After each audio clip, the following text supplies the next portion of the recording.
গল্পের শুরুতেই আমরা মেজর আর গোলু নামের দুজন ফ্রেন্ডকে দেখতে পাই। তাদের কোনো কাজকর্ম নেই আর তারা দুজন এক্সরসিস্ট হওয়ার স্বপ্ন দেখছিল। আর সবসময় তাদের এক স্ট্যাচু ফ্রেন্ড রাকাকে তাদের হেল্প করার জন্য বলতো।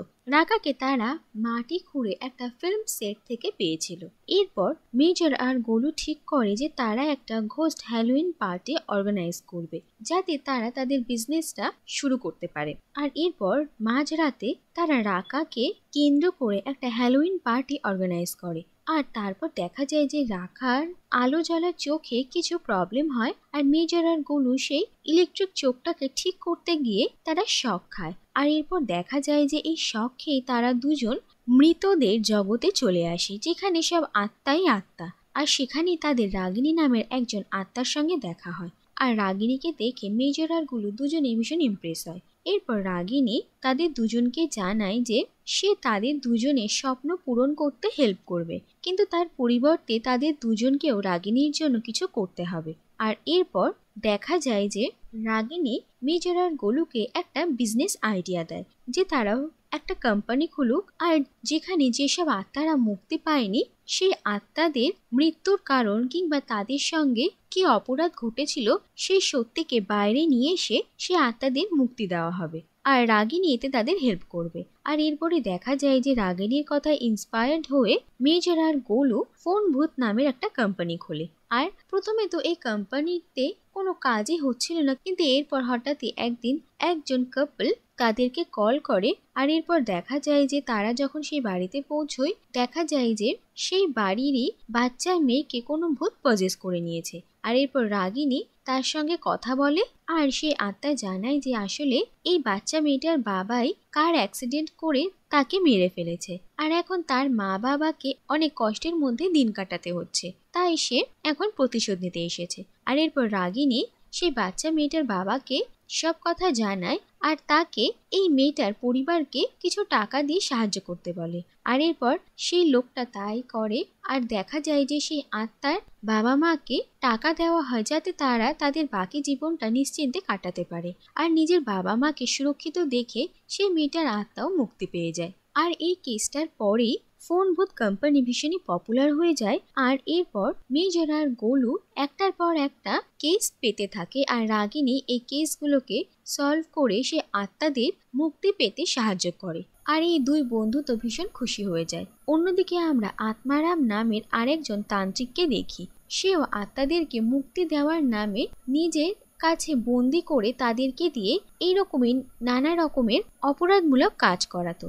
আর সে যখন দেখছে যে এই ফোন বুথ কোম্পানি আত্মাদেরকে মুক্তি দেওয়ার নতুন ব্যবসা খুলেছে, তখন আত্মারামের কাজের ক্ষতি হচ্ছিল। আর সে তার দুজন আত্মাদেরকে মেজর আর গোলুর ক্ষতি করার জন্য পাঠায়। কিন্তু এরপরই আত্মারাম জানতে পারে যে রাগিনী এই দুই বন্ধুকে সাহায্য করছে। আর আত্মারাম রাগিনীকে প্রথম থেকেই চিনত। আসলে রাগিনীর ফিয়ান্সে কুবের দুষ্যন্তের সৎ ভাই আত্মারামকে দুষ্যন্তকে মেরে ফেলার কন্ট্রাক্ট দিয়েছিল। আর এরপর আত্মারামের পাঠানো দুজন ভূত দুষ্যন্তের কার অ্যাক্সিডেন্ট করিয়ে দেয়। আর এই অ্যাক্সিডেন্টে দুষ্যন্ত আর রাগিনী দুজনেরই মৃত্যু হয়। আর এরপর দুষ্যন্তের আত্মা আত্মারাম বন্দি বানিয়ে নিয়েছিল।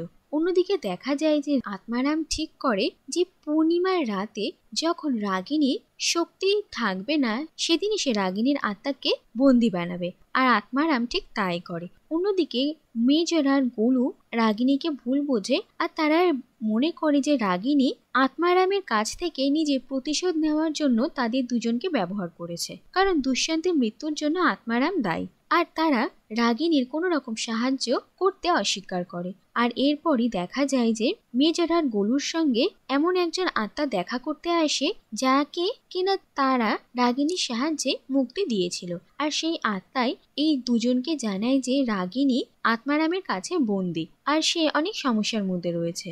আর সেই সঙ্গে আরো অনেক আত্মাদেরও আত্মারাম নিজের কাছে বন্দি করে রেখেছে। আর সেই আত্মাটা মেজর আর গোলুকে রিকোয়েস্ট করে যে রাগিনীর সঙ্গে সঙ্গে তারা যেন সেই আত্মাদেরও মুক্তি পেতে সাহায্য করে। আর এই কথা জানতে পেরে মেজর আর গোলুর ভীষণ খারাপ লাগে। আর তারা ঠিক করে যে তারা আত্মারামের মুখোমুখি হবে আর রাগিনীকে আর বাকি সবাইকে উদ্ধার করবে। আর এরপর দেখা যায় যে মেজর আর গোলু একসঙ্গে আত্মারামের ডেরায় আসে আর তারা সবার প্রথমে রাগিনীকে উদ্ধার করে আর এরপর রাগিনীর সাহায্যে বাকি সব আত্মাদেরকে মুক্তি দেয়। আর অন্যদিকে আমরা দেখি যে মেজর আর গোলুর একমাত্র বন্ধু রাকা আত্মারামের সঙ্গে এই লড়াইয়ে তাদের সাহায্য করতে চলে আসে। আর রাকার এখানে আসার ফলে মেজর আর গোলুও অনেক সাহস পায় আর তারা বুঝতে পারে যে রাকা শুধুমাত্র একটা স্ট্যাচু নয়, বরং তার প্রাণও আছে। আর এটা জানতে পেরে তারা ভীষণই অবাক হয়। আর এরপর তারা সবাই মিলে আত্মারামের বিরুদ্ধে রুখে দাঁড়ায় আর আত্মারামকে পাতাল লোকের আগুনে ফেলে দেয়, যাতে আত্মারামের বিনাশ হয়ে যায়। আর এরপর ফাইনালি রাগিনী আর দুষ্যন্তের দেখা হয় আর দুষ্যন্ত এখন মুক্তি পেয়ে গিয়েছিল। আর এরপর রাগিনী আর দুষ্যন্তের আত্মা একসঙ্গে ইহ জগৎ থেকে চলে যায়। কিন্তু যাওয়ার আগে রাগিনী মেজর আর গোলুকে প্রমিস করে যায় যে যখনই তাদের রাগিনীর সাহায্যের দরকার পড়বে তখনই তারা তাদের সাহায্য করার জন্য চলে আসবে। আর শেষ পর্যন্ত দেখা যায় যে মেজর আর গোলু রাকাকে সঙ্গে নিয়ে নিজেদের গন্তব্যস্থলে রওনা হয় আর তারা ভীষণ খুশি ছিল। আর এর সঙ্গে এই কাহিনীটা এখানেই শেষ হয়ে যায়।